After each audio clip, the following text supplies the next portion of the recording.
আমরা এখানে পরিবর্তন আনতে চাই। আমি একটি কথা আপনাদেরকে বলবো, কোনো জাতি কিন্তু আপনারা অপরের সাহায্যে উঠতে পারে না, কোনো মানুষও কিন্তু অপরের সাহায্য নিয়ে উপরে উঠতে পারবে না। তার নিজের দুই পায়ে তাকে দাঁড়াতে হবে এবং তার গ্রামকে তাকে নিজেকেই সুন্দর করে গড়ে তুলতে হবে, তাই না?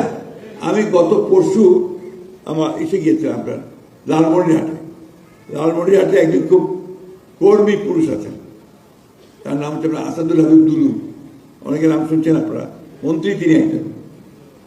তার কাজ হচ্ছে মানুষকে সংগঠিত করা। আমি দেখে অভিভূত হয়েছি।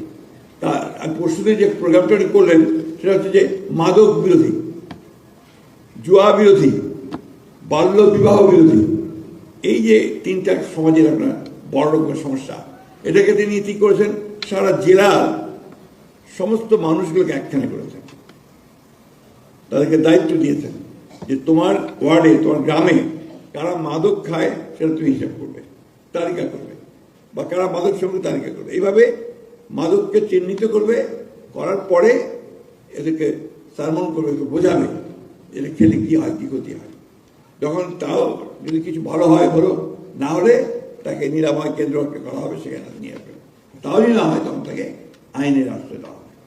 এই আন্দোলনটা আমি এই জন্য আপনাদের সামনে বললাম যে আপনারা যারা বিআরডিপির সঙ্গে যুক্ত আছেন, যাদের এতগুলো সংগঠন আছেন, এতগুলো মানুষ একসাথে কাজ করছেন, এই আন্দোলনের সঙ্গে আপনারাও কিন্তু জড়িত হতে পারেন, তাই না?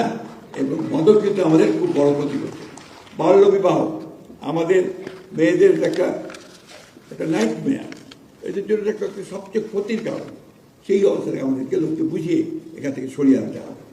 আমাদের গরিব পিতা, গরিব কৃষক, সে মেয়েকে যখন পালতে পারে না, বেশি করে তাকে রাখতে পারে, তখন সে বিয়ে দিয়ে দেয় অল্প বয়সে, সেটা কিন্তু তার জন্য একটা বড় ক্ষতি হয়ে দাঁড়ায়।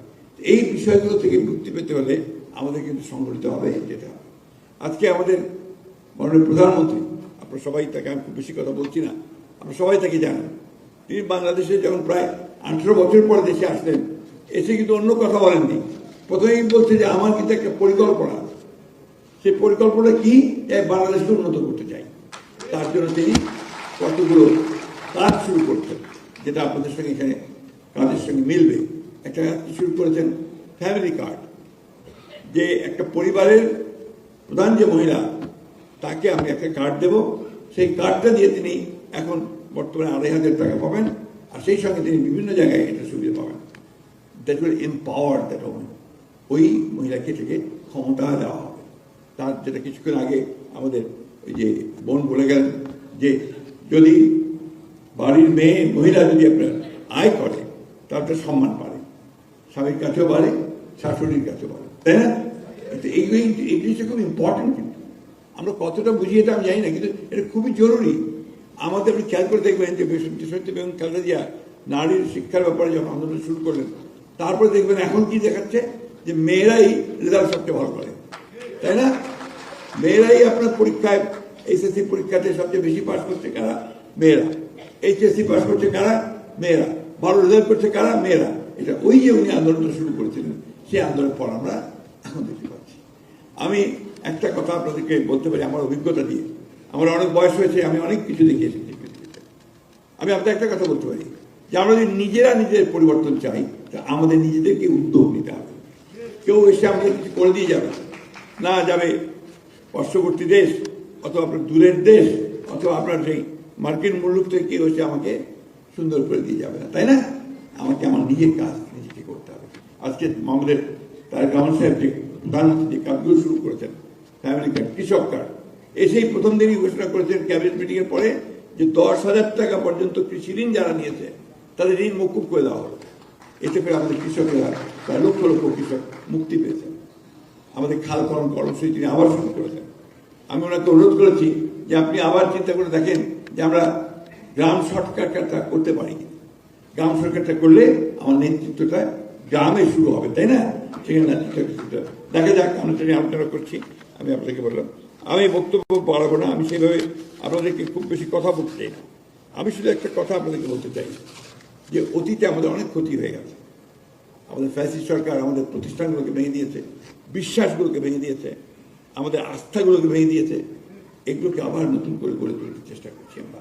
আপনারা সেখানে তারেক রহমান সাহেবের হাতকে শক্তিশালী করেন, তার যে কর্মসূচিগুলো নিয়েছেন, সেই কর্মসূচিগুলোকে আমরা সবাই সাহায্য করি, সহযোগিতা করি। আর একটা জিনিস, দুর্নীতিকে একেবারেই না বলতে হবে। আমরা দুর্নীতি দেখতে চাই না। আমরা কোথাও যে মানুষের যে হক, সে হক নষ্ট করে, এটা আমরা দেখতে চাই না, ঠিক না? এটা মনে করতে হবে। এবং আমি নিজে যদি ঠিক থাকি তাহলে আমি অন্যদেরও ঠিক করতে পারবো। এটা খুব বড় কথা, মনে রাখতে হবে সেটা।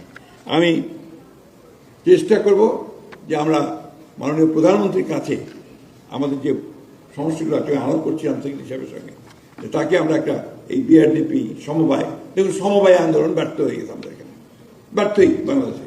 অথচ পাশের দেশ আমাদের ইন্ডিয়া, সেখানে আমূল একটা আপনার প্রতিষ্ঠান ভীষণ সাকসেস। আপনার হরিয়ানাতে, আপনার এইসব পাঞ্জাবে আপনার কৃষকদের যে সমবায়গুলো অত্যন্ত ভালো করেছে। পৃথিবীর বিভিন্ন দেশের সমবায় সফল হয়েছে, দুর্ভাগ্যজনকভাবে আমাদের এখানে আপনার সমবায়টা খারাপ হয়ে গেছে। এটাকে আবার ডাকতে হবে, জাগিয়ে তুলতে হবে, এবং এটার মধ্যে দিয়ে কিন্তু আমরা আমাদের নিজেদের পায়ে নিজেরা দাঁড়িয়ে আমরা আপনার ভালো করতে পারি। আমি কথা আপনাদের শেষ করব যে আমরা একটা সবাই তো চাই যে বাংলাদেশ সুন্দর হোক, তাই না? উন্নত বাংলাদেশ দেখতে চাই। উন্নত বাংলাদেশ হলে আমাদের সবাইকে কিন্তু কাজ করতে হবে। এই জন্য আমাদের প্রধানমন্ত্রী তিনি স্লোগান দিচ্ছেন, এসো কাজ করি, সবাই মিলে দেশ গড়ি। তাই না? স্লোগানটা কিন্তু খুব সিগনিফিকেন্ট। আমরা কাজ করি, আসলে আমরা দেশ করি, আর বলতে যে সবার আগে বাংলাদেশ। এই বিষয়গুলো যদি আমরা সামনের দিকে এগোতে থাকি, আমাদের ছেলে মেয়েদেরকে সেইভাবে আমরা সুশিক্ষিত করে তুলতে পারি। আরেকটা ব্যাপার আছে, খুব কষ্টকর, এখানে আমাদের শিক্ষিত ছেলেরা কাজ পায় না। আনএমপ্লয়মেন্ট, লক্ষ লক্ষ আমাদের শিক্ষিত যুবক কাজ পায় না। কাজ পাবে কি করে বলে?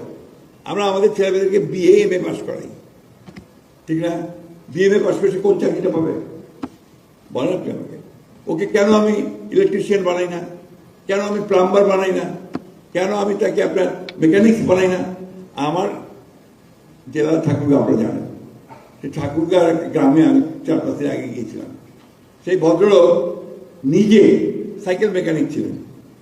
সেই সাইকেল মেকানিক নিজে চিন্তা করতে করতে তিনি আপনার সোলার প্যানেল দিয়ে, নিজের আপনার প্রযুক্তি দিয়ে তিনি পাম্প অপারেটর মেশিন চালু করেছেন। সেচ দেওয়ার জন্য, জমিতে পানি দেওয়ার জন্য তিনি ওই সোলারের যে এনার্জি, সে শক্তিকে কাজে লাগিয়ে তার ওই উদ্ভাবিত আপনার যে মেশিন, সেটা দিয়ে তিনি পানি দিচ্ছেন। 28টা পাম্প দিয়ে 300 একর জমিতে পাম্প দিচ্ছেন। এবং তার একটা মুরগির খামার আছে, 4300 মুরগি আছে। তার মাছের আপনার আমরা কি বলি ওটাকে, মাছের ঘের না, আপনাদেরকে ঘের বলে, আমাদেরকে বলে খামার। ঘেরে খামার বলে পুকুর আছে।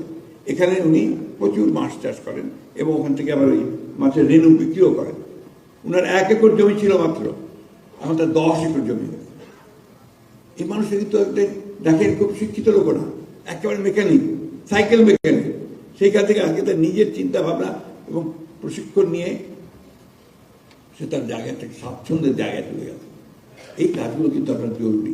আমি এই জন্য বলছি যে আমাদের ছেলেরা যদি আজকে নিজের চেষ্টায়, নিজের প্রযুক্তি সে যদি কাজ শুরু করে, সে নিজের পায়ে সে নিজে দাঁড়াতে পারবে। শুধু চাকরি খুঁজবে কেন? সেলফ এমপ্লয়েড হোক, নিজেও কাজ করুক। আরেকটা কাজ আছে, সেটা হচ্ছে আপনার বাজার খুঁজে বের করা। আপনাদের মেয়েরা যে কাজগুলো করেছে আমি দেখলাম বাইরে, অত্যন্ত সুন্দর কাজ করেছে, হাতের কাজ করেছে, কিন্তু এর জন্য তারা বাজার পায় না। ওই বাজার থেকে পাওয়ার জন্য আপনাদেরকে কাজ করতে হবে। আমি চীনে গিয়েছিলাম, অনেকবারই গেছি। আমার যে জিনিসটা সবচেয়ে ভালো লেগেছে, যে তারা সরকারের কাছ থেকে একটা জিনিসই চায়, সেটা হচ্ছে যে বাজারের ব্যবস্থাটা যেন করে দেয়। ফ্যাক্টরিতে কাজ করে বা জমিতে কাজ করে, দুপুরবেলা আপনার ওই গ্রামের মেয়েরা সব উলের সোয়েটার তৈরি করছে। তা আমি জিজ্ঞেস করলাম যে আপনারা এই সোয়েটার উলের তৈরি হাত দিয়ে কেন করছেন? বলতে এগুলো আমাদের সমস্ত তৈরি হবে, হওয়ার পরে আমাদের এখানে একদিন কিনতে আসবেন, সেই মার্কেটিংয়ের ব্যবস্থা সেভাবে করা হচ্ছে, তারা সেগুলোকে এক্সপোর্ট করবেন। এবং বিদেশের পশ্চিমবঙ্গের বাজারে আপনার হাতে বোনা সোয়েটারের দাম কিন্তু আপনার ওই মেশিনে বোনা সোয়েটারের থেকে অনেক বেশি। আপনাদের কাজগুলোর দাম অনেক বেশি, হাতে করা কাজ। এইভাবে আমাদেরকে কিন্তু আমাদের মার্কেটিংয়ের ব্যবস্থাটা বিআরডিপি বা যারা আছেন তাদেরকে এই ব্যবস্থা করতে হবে। আমি আর বক্তব্য বাড়াবো না, আপনারা সবাই ক্লান্ত হয়ে গেছেন। কিন্তু এই কথাগুলো এই জন্য বললাম যে আমরা যেন সবাই নিজেকে ভালোবাসার সঙ্গে সঙ্গে দেশটাকে একটু ভালোবাসি, আর সেই সঙ্গে যে কাজগুলো সরকার করছে সেই কাজগুলোতে সহযোগিতা করি। আর যেহেতু বিআরডিপির সমবায় অনেকটা পেছনে পড়ে গেছে, এটাকে সামনে নিয়ে আসার জন্য আমরা কাজ করি। ধন্যবাদ। আসসালামু আলাইকুম, খুদা হাফেজ, বাংলাদেশ।